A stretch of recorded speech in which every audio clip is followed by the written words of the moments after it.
They came for a king and found me in his robe, and for one bright, terrible second I believed the universe had a sense of humor. Trumpets blared, blades glinted, and I realized the person everyone wanted to kill was the only one in the room who could not stop shaking. Me.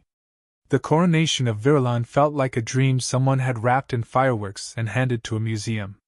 The sky was a burnished blue dome, the palace courtyard polished to an impossible shine, the banners a parade of colors I did not have Earth words for. I was a human translator on loan from a cultural exchange program, here to whisper idioms into the ears of important people so they did not declare war over a badly timed bow. The real king to be crowned wore a robe sewn with comet thread and a crown that hummed like a quiet beehive. I wore a borrowed robe so I would not insult the host culture by showing up in a blazer that had survived 3 budget airlines.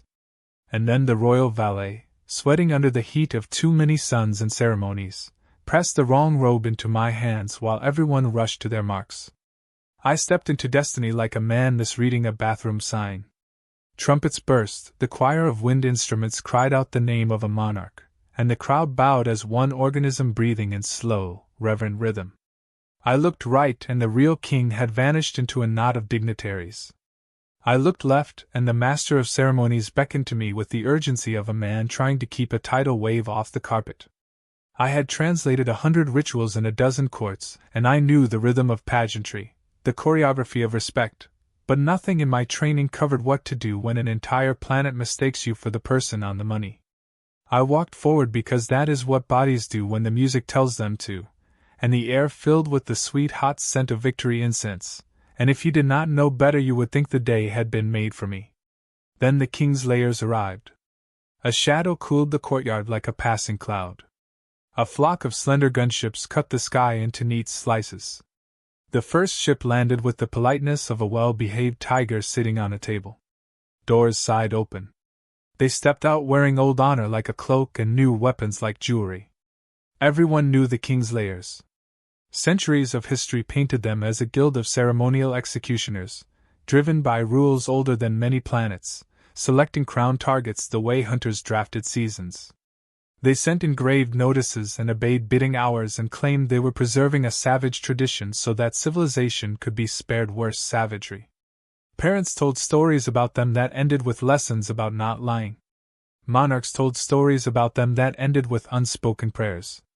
The lead Kingslayer raised a hand and the courtyard went quiet, a hush dropping so fast the banner seemed to sag with its weight. In a voice that carried like a bell, he announced they were here to claim their sport. The new ruler of Virulon would be the quarry. As he spoke, his eyes kept settling on me in my splendid robe as though the galaxy had placed a convenient label above my head that said luncheon special. I tried to do the respectful Viruloni wave that meant honored to be present but not yet in authority, and succeeded only in recreating the human gesture that announces I have made a huge mistake. There are moments when a person hears their life assembling a list of last sentences. Mine went something like this. He was a decent translator. He did not know how to swim. He never understood why the coffee machine hissed. He died on a nice day. The Kingslayers do not attack immediately. They read from a charter. They present terms. They confirm the identity of their chosen prey. Formal, precise, almost bureaucratic. So when an attendant approached me with a silver tray carrying what looked suspiciously like an invitation embossed with filigree, and the seal of the guild, I did what any well-mannered guest would do. I took it. My name was written in regal strokes. Eddie Ross. It was a very good forgery of a coronation menu. The moment I touched the invitation, the master of ceremonies blanched. The real king reappeared 3 paces behind me with his crown lopsided and his mouth forming a word that might have been stop. The Kingslayer stepped closer, eyes glittering with the sort of mirth reserved for stories retold at banquets. I heard a whisper move through the crowd and understood at last how folklore grows legs and runs. The robe, the invitation in my hand, the angle of the sun landing on my very human face. By their rules, the quarry was the one publicly acknowledged as ruler during the declaration. The guild liked spectacle, and they liked loopholes less. In that instant I became monarch enough to die for it. The first attempt did not look like one. A serving drone drifted toward me bearing a constellation of glazed delicacies on hovering saucers. I could smell the sugar and citrus and something green and bright. The tray dipped as though bobbing a courtesy and then lurched with murderous intent, a needle blooming from the underside like a metallic proboscis. Reflex saved me. Or panic. Or the fact that my borrowed robe was a size too long. I tripped, skidded, and fell into a tangle of fragrant garlands. The needle missed my throat by the width of an apology, and stabbed the silver invitation instead with a hiss. The paper curled, blackening at the edges, and the drone buzzed angrily, correcting its aim. I rolled. The saucers, suddenly confused by my new position, chased the wrong target, and dive-bombed the master of ceremonies, who shrieked like a kettle and fled behind a pillar. Guards surged. The Kingslayers watched with the patient contempt of professionals forced to sit through amateur hour. I scrambled to my feet and ran, the robe snarling around my ankles, my brain throwing out helpful observations like the floor is self-cleaning and the pillars are carved from the teeth of extinct mountains.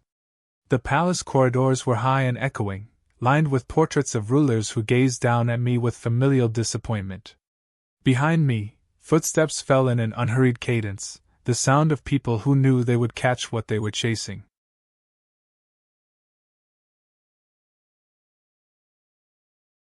Celine moved like someone who had no patience for wasted steps. I tried to match her pace and failed in the way someone fails at keeping up with a train that already left the station. She had the kind of focus that made the air around her seem narrower, as if reality itself had decided to stay out of her way. My focus, on the other hand, was on breathing without sounding like I was auditioning for a medical drama. She led me into a small room tucked behind layers of security doors, each opening with a hiss that felt like the palace was sighing at my existence. The room held a table, 2 chairs, and a faint hum that might have been machinery or might have been the tension she carried with her.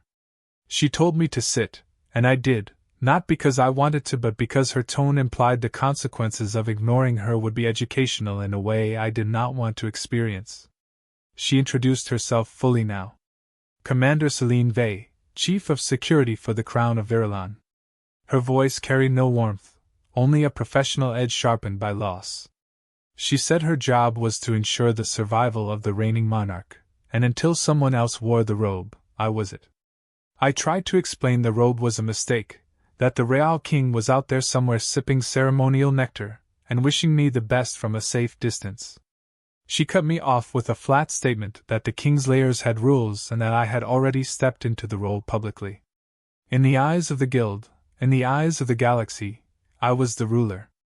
If they succeeded in killing me, the hunt would be marked as a victory, and Virelon would be left vulnerable to the instability that followed every such death.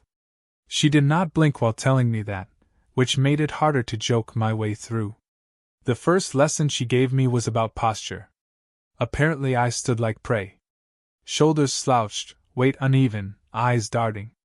She told me to square my stance, keep my chin level, and never look like I was calculating how far I could run.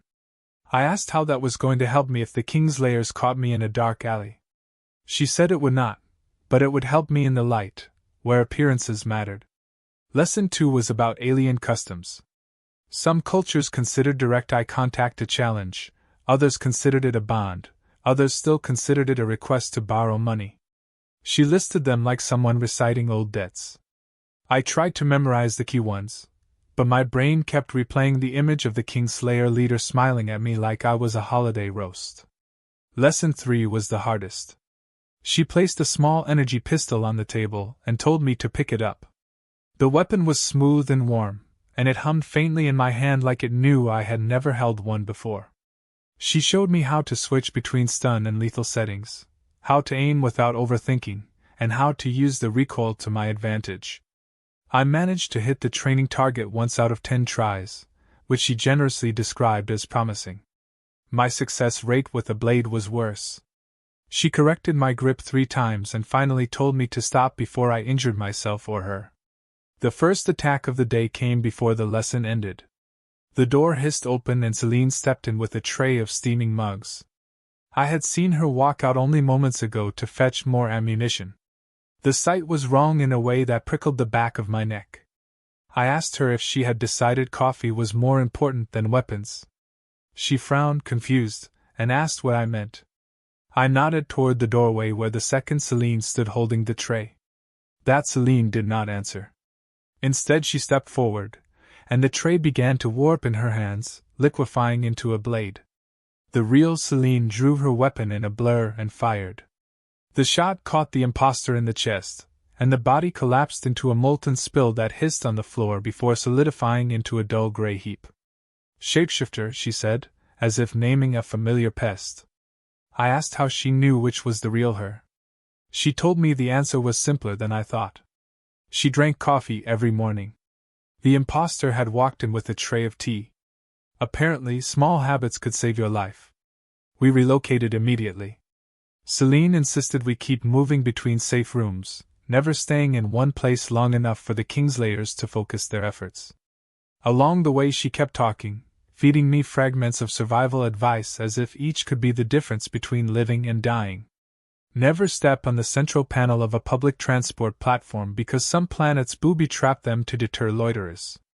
Never accept food from someone you did not personally watch prepare it, even if they swear by their ancestors. Never assume a smiling alien means you no harm. I filed these away in the part of my mind that also remembered my old neighbor's tips about parking tickets and apartment leaks. She also spoke about the Kingslayers in a way that made them sound less like a myth and more like a particularly stubborn disease. They studied their targets. They learned habits, weaknesses, and patterns. If they knew you favored your left side, they would strike from the right. If they saw you hesitate at heights, they would force you onto a ledge. They respected cunning, but only if it led to blood. I asked if anyone had ever beaten them without dying. She said there were rumors, but none confirmed. Most victories were temporary. We reached a training chamber deep inside the palace where the walls were padded and the floor flexed slightly underfoot. Here she drilled me in evasion. I learned to sidestep attacks, to use my environment as cover, to feint so an opponent overcommit. My clumsiness worked to my advantage once or twice, making her miss because I stumbled in ways no trained fighter would predict. She said that was the only compliment I would get until I stopped breathing like I was climbing a mountain. Between lessons, I tried to get her to tell me more about herself. She was careful with her words, but I learned she had once guarded another ruler, one she could not save. She did not say the name, but the way her voice dropped hinted at something close to family. That loss shaped her into the kind of person who could stare down a Kingslayer without blinking. It also explained why she was determined to keep me alive despite my lack of skill, composure, or any desire to be a monarch. By the time we stopped for a short rest, the palace felt smaller. The walls seemed closer, the air thicker, as if the Kingslayers had managed to push their presence into the building itself. Celine scanned every corner before sitting, her hand never leaving her weapon. I sipped from a water pouch and tried to convince myself that if I just survived the day, the guild might get bored and go home. She told me boredom was not in their vocabulary. They would keep coming until they had my head or until I stepped down in front of a council recognized by their traditions. That was the first time I considered abdication as a real option. It sounded easy until I remembered I had to do it without getting killed mid-ceremony. We resumed training. She pushed me harder now, forcing me to react without thinking, to choose action over panic. She told me I was improving, though she delivered it in the same tone one might use to say a plant had not died yet. I took it as encouragement. The next attack would test whether any of it had sunk in. The archive felt like the kind of place where time had forgotten how to pass. The walls shimmered faintly, as though layers of memory had been poured into them like molten glass, and then left to harden into permanence. Celine moved through the space with the reverence of someone entering a tomb, her eyes tracing the inscriptions as if they were old acquaintances. I followed behind, trying to breathe quietly, but every step seemed to echo just enough to remind me that we were not truly safe. She said this room held the records of every monarch Virilan had ever known, along with accounts of their reigns, alliances, and downfalls. I asked if that included the ones taken by the Kingslayers. She gave a small nod and gestured for me to look up. The ceiling glowed with hundreds of faces, each framed by the dates of their rule. A surprising number ended abruptly, the final year barely a fraction of the first. We stopped in front of a section that looked darker than the rest. Celine tapped a panel, and the images rearranged themselves into a grim gallery of monarchs marked as lost. Some were depicted in mid-smile, others in states of formal dignity, but all had one thing in common. Their reigns ended with no successor immediately named, leaving their worlds vulnerable to chaos. The Kingslayers' work was precise, she said, but the consequences were always messy. I scanned the names, feeling an odd chill when I realized how far back the tradition went.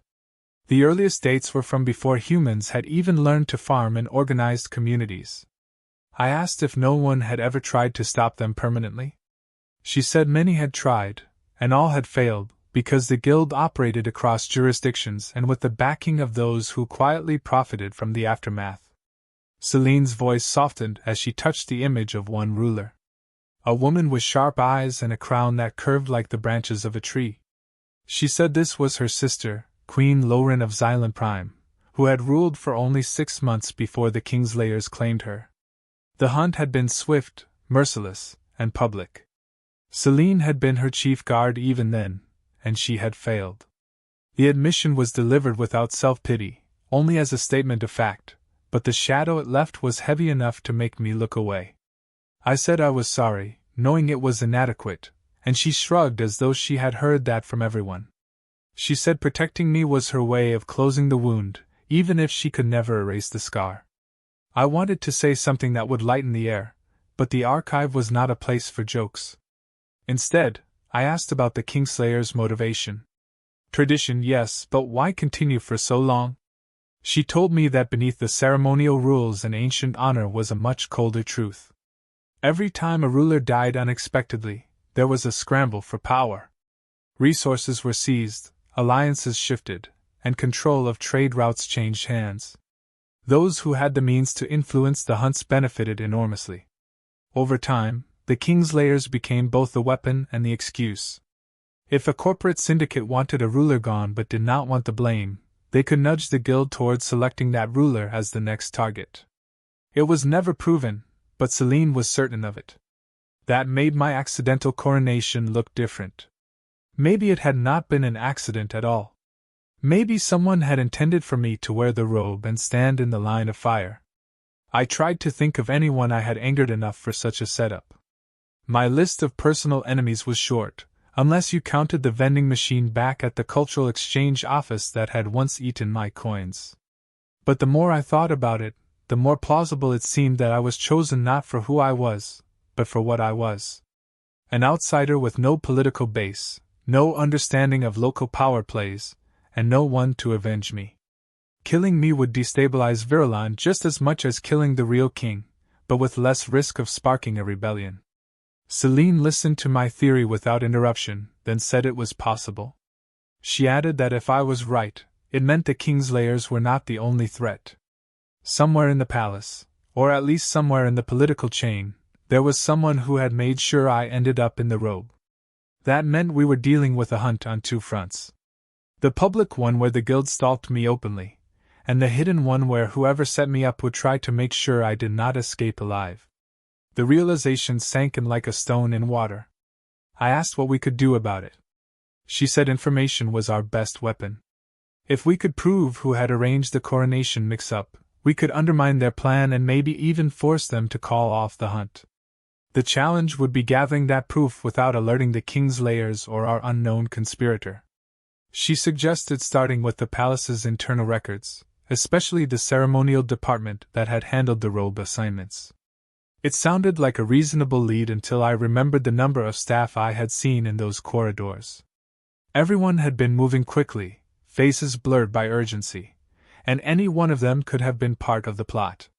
We left the archive and moved through the quieter parts of the palace, Celine taking routes that avoided the main halls. In one narrow passage, we passed a maintenance spot repairing a cracked wall panel. It hummed softly to itself, unaware that history might be bending around it. I found myself wondering how many times this building had been patched after hunts, how many quiet corners still held the marks of violence hidden under fresh paint. The thought did not make me feel safer. When we reached the ceremonial offices, Celine slowed her pace. The rooms here were empty, their doors standing ajar, the air carrying a faint scent of incense and old fabric.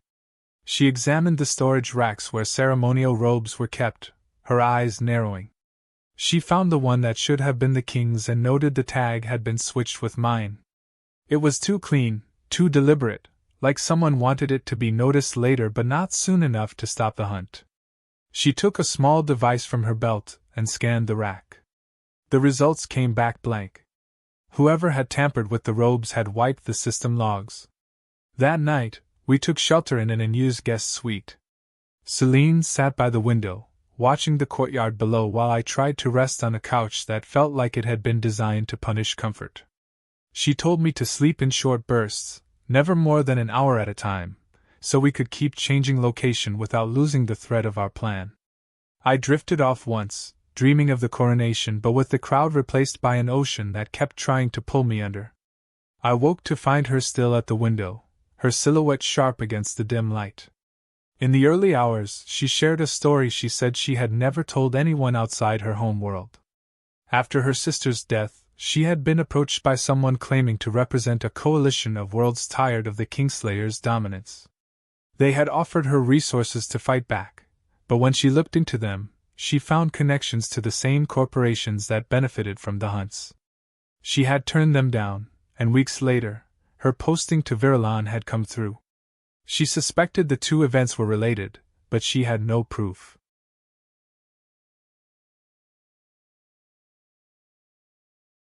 The plan to disappear began with a lie that tasted like citrus and metal. Celine presented it without flourish as if she were laying out the rules of a card game I had never played. We would not outrun the Kingslayers, she said, we would walk into the center of them and make ourselves boring. The asteroid hive called Gorthon 7 hosted their gathering, part tournament, part marketplace, part sermon about tradition. Rulers were not allowed in unless they had already been bagged and mounted in legend, but traders and spectacle peddlers were welcome. So I would be a merchant of rare earth delicacies because nothing distracts a crowd like a novelty you can put in your mouth. She had already procured a permit, forged clean enough to pass casual scans and messy enough to look authentic. Her face remained unreadable while she adjusted the collar of my borrowed coat, but I caught the flicker of worry when she told me again to keep my head down. On Gorthon 7, keeping your head down is literal advice.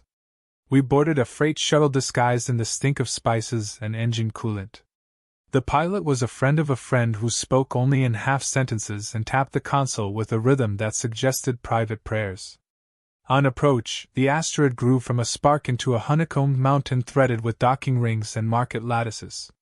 The station lights blinked in patient patterns, guiding ships like tired fireflies. I had never been that close to a structure built entirely by the greedy optimism of trade. It pulsed with movement, with exchanges, with argument. Celine squeezed my elbow once as if to say, "Remember, you are no one."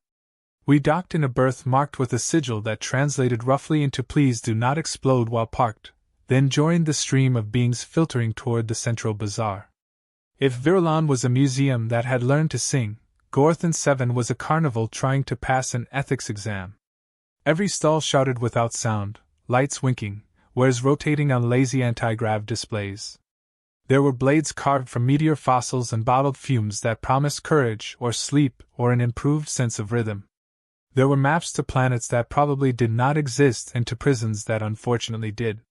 And threading through it all, the Kingslayers in their ceremonial black, moving like punctuation in a sentence made of chaos.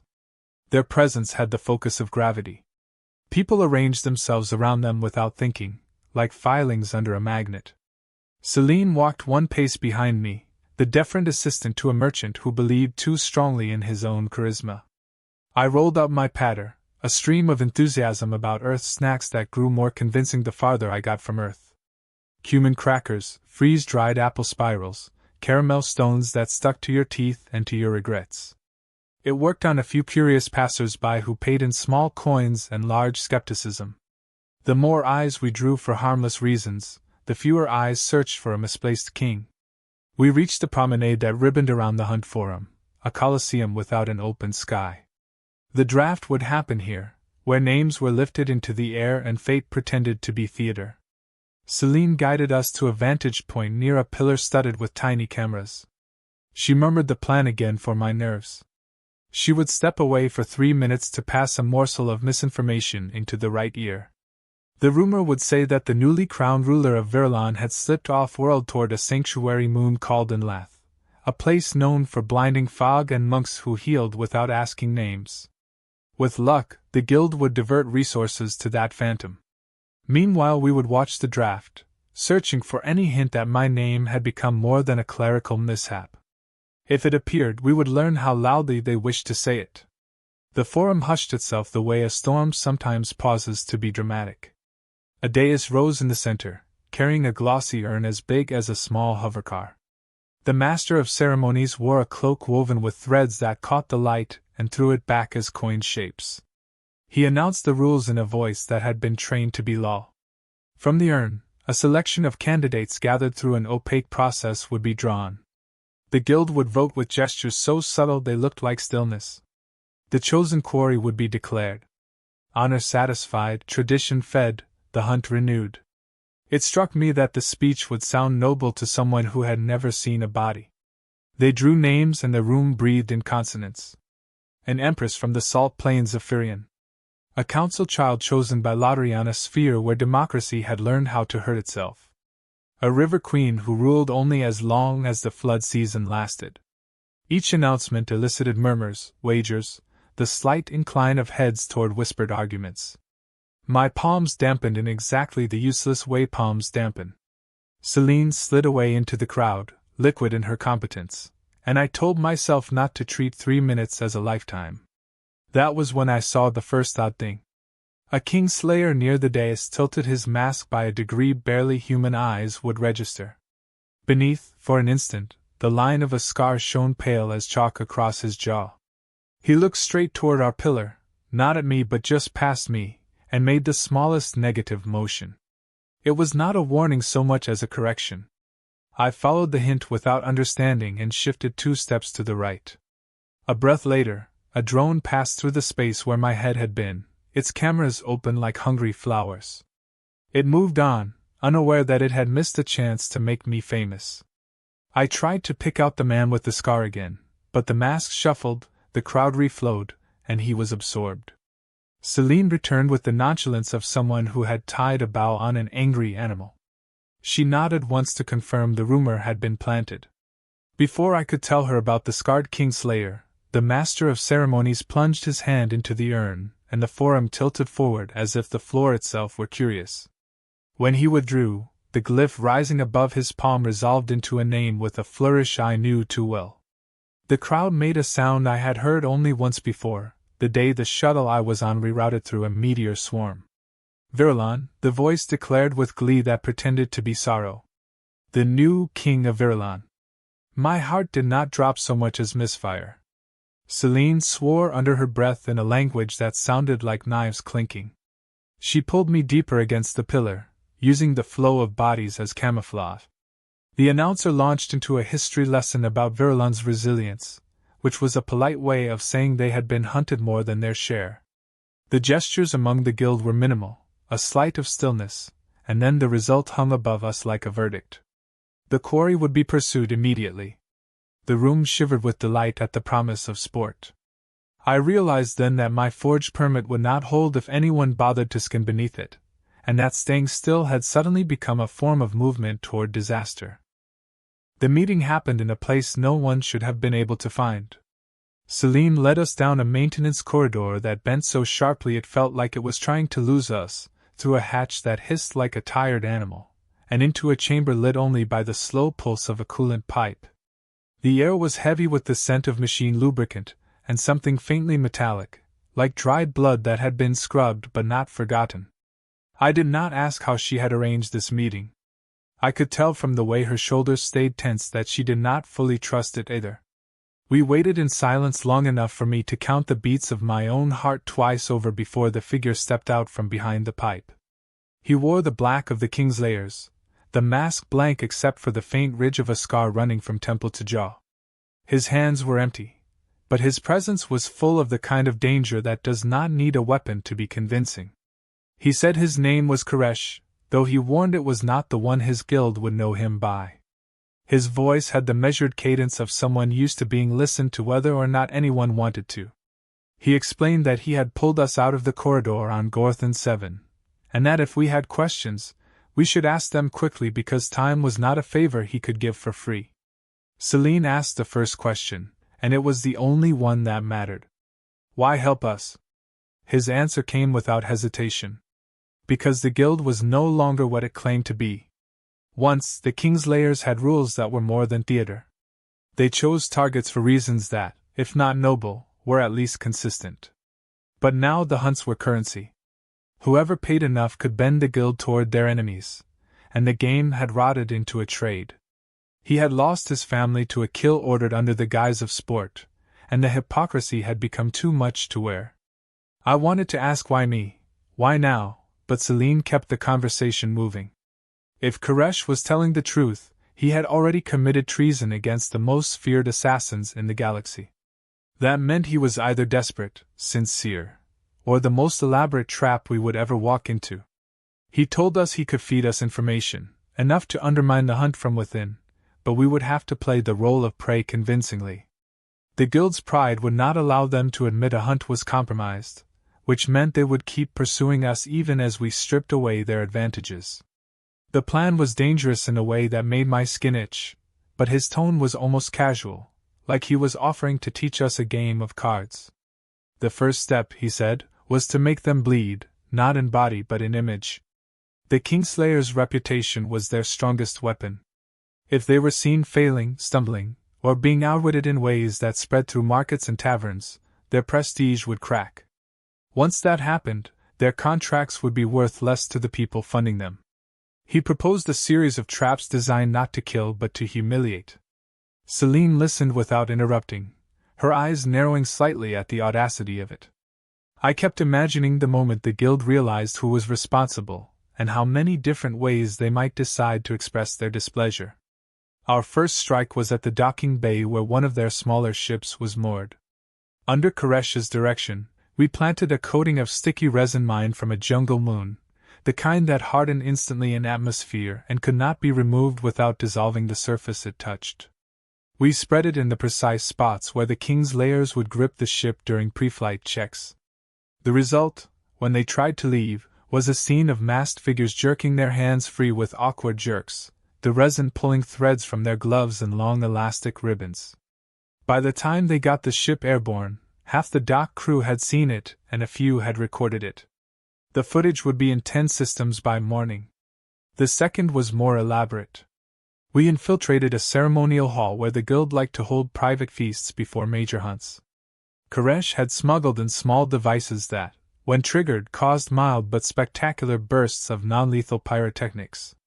We hid them under chairs, inside the bases of goblets, and even beneath the main dais. When the Kingslayers sat down to eat, Celine activated the sequence in stages, creating the illusion of a celebration gone wrong. Flames shaped like flowers erupted harmlessly overheads, sparks danced along table edges, and colored smoke poured from bowls of untouched fruit. The guild members tried to maintain composure, but the image of them bathed in pink mist and startled by harmless fireworks would do more damage to their dignity than any blade could. Koresh warned us to expect retaliation soon. The Kingslayers would not take the insult lightly. We moved constantly, changing disguises, altering our patterns. Celine drilled me on quick changes, how to swap identities with only what I could carry in a single bag. I became a trader, a pilgrim, a courier, each role wearing my nervousness differently. Through it all, Koresh appeared and vanished with an ease that suggested he had mapped every vent and shadow in the guild's reach. Sometimes he brought us fragments of intercepted orders or lists of supplies being rerouted to ships in pursuit of us. Other times he simply appeared to tell us which routes not to take. The real break came when Koresh delivered proof that the hunt for me had been bought. A transmission, heavily encrypted but decrypted under Celine's relentless skill, revealed that the Galactic Heritage Council had commissioned the hunt. The Council's stated mission was the preservation of historical artifacts from fallen kingdoms, but in truth they thrived on chaos. Every time a ruler died and a world fell into disarray, they swooped in to claim relics, heirlooms, and sometimes entire cultural archives. The message included a chilling line about me specifically. A human king, even a false one, would be a rare addition to their collection. My DNA, my personal history, even the robe I had worn could be categorized and displayed as a curiosity.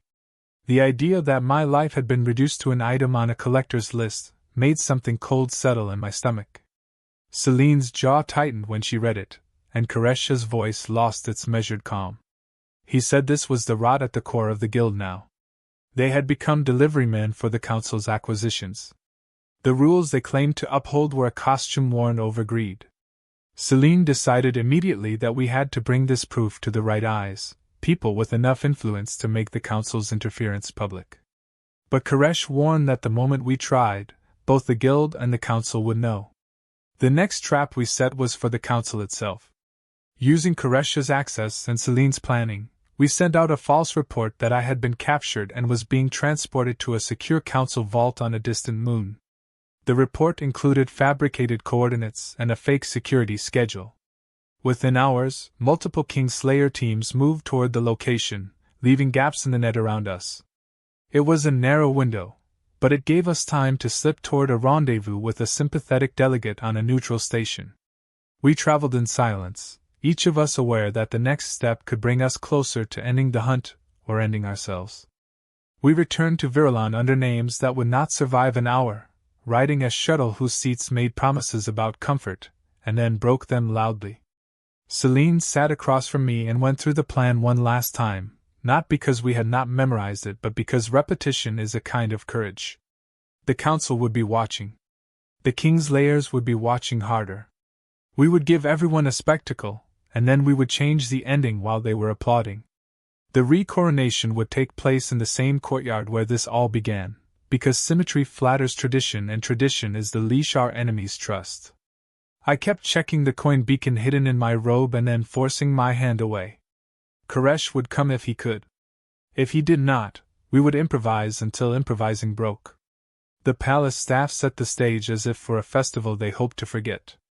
Banners unfurled, musicians tuned instruments that trembled like birds held too long, and the master of ceremonies practiced a smile with the determined energy of a man resuscitating a fish. Celine strode the perimeter, slipping tiny devices into crevices and cornices. Each would record, amplify, and rebroadcast. She wanted every word that mattered to jump from this courtyard to 1,000 markets before anyone could bury it. In a quiet corner, she steadied my hands around a cup of coffee so hot it bullied my doubts into order. I asked if she trusted Koresh. She said she did not waste that word, but she trusted what grief makes of a person. It hardens them or makes them honest. With him, she had seen both. The crowd arrived with the smell of perfumed hope and street dust. Council functionaries gathered along one side with faces the color of coins. Their robes tried hard to look modest and failed like a lie caught in good lighting. Kingslayers ringed the space at polite intervals, each an exclamation point pretending to be a period. Somewhere in that line was Koresh, indistinguishable in black until he was not. I tried to breathe in fours the way Celine had taught me. In for 4, hold for 4, out for 4, hold for 4. It worked as long as I did not think about the part where the count might stop forever. The master of ceremonies lifted his arms and poured a river of words into the air. He called me the rightful inheritor of a crown I had borrowed by accident and kept by necessity. He called the day a cleansing, a restoring, a ritual to satisfy faith and code. He flattered the crowd until they flushed with borrowed pride. I walked forward at the appointed moment, and caught the reflection of my own ridiculous robe in a polished pillar. Somewhere between the first step and the second I decided that if I was going to be ridiculous, I could at least be useful about it. The crown hummed in my hands like a secret trying to be brave. Celine had made sure the legal panel recognized me as ruler the instant it touched my head. Witnesses from rival houses stood ready to certify. The Kingslayers watched with the tension of gamblers who cannot bear to look away. As the crown descended, a crackle skated through the courtyard and every banner lit from within. The devices Celine had planted woke like startled owls and began to sing. The first note was a transmission, the message Koresh had risked himself to steal. The council's commission, the coded request, the price of my life listed as a line item. The words he had quoted to us appeared above the dais in letters large enough to shame the sky. A human king, even a false one, would be a rare addition. The crowd made a sound I will carry forever. It was not a gasp or a roar. It was the collective ache of people who discover the trick that has been played on them and refuse to clap. The council envoys went still without going quiet. You can hear panic in how someone refuses to move. The Kingslayers shifted weight, the smallest of storms. The master of ceremonies looked at me, then at Celine, then at the sky as if it might explain itself. Celine raised her hand and the second note played. It was a montage from Gorthon 7, the resin pulling long obedient threads from a gloved hand, the flower flames fizzing over feasting masks, the disciplined guild looking briefly, beautifully silly. Laughter came from someplace in the crowd that had not laughed in months. It spread, thin at first, and then fuller. Dignity bled at the edges. For a moment I thought this would be enough. Expose the council. Dent the guild. Walk away. But the lead Kingslayer stepped forward and cut the air with a gesture that carried history like a spear. He declared the spectacle unauthorized and the evidence fabricated. He called on their rules, the old ones, the ones that say power must never be corrected by shame alone. He announced that the hunt would proceed at once, here, now, to restore order. His voice made even the birds stay quiet. I felt Celine at my shoulder, close enough that her steadiness reached my bones. She whispered that it was time. I held the crown above my head and said the one thing that changes hunts into ceremonies. I accept. The band did not know whether to play. The legal panel lit green. For the length of a breath I was truly what the robe claimed. Then I turned, placed the crown into waiting hands with the flourish of a man returning a borrowed tool, and spoke the abdication clause line by line, the words Celine had drilled into me until they could survive fear. The witnesses confirmed. The panel chimed. The master of ceremonies exhaled so hard his wig shifted. The Kingslayer leader stuttered on a word and then clamped it down. The rules were clear. If the ruler abdicates in full public view, the hunt ends. Which would have been a neat ending except that I was not finished annoying tradition. My next words named the successor. I called Koresh to the dais. At first there was no movement. Then one figure in black stepped from the ring, stripped off his mask, and showed the scar the crowd already knew. Celine's hand pressed my back, steady and firm, and the air tightened like a drum. Koresh mounted the steps without a weapon and with no hurry. Up close his eyes were a ledger of debts kept carefully to avoid becoming someone else. When I held out the crown, his hands hovered above it, not touching. The leader of his former guild spoke again, this time a note lower, warning that a Kingslayer who took a crown would stain the code with confusion. Koresh answered with the quiet of rivers. The code has been stained by worse. He took the crown and rested it not on his head but against his heart. In that posture, and only for that legal heartbeat, he was king enough for the next clause to apply. A murmur cracked through the Kingslayers, the sound of doctrine remembering its forgotten footnotes. Their charter barred them from hunting a ruler who was also sworn to them, because once a guild master had been elected by his people, and the resulting civil war had nearly eaten 3 worlds. By crowning Koresh, we had threaded the needle through a loophole no one had used in generations.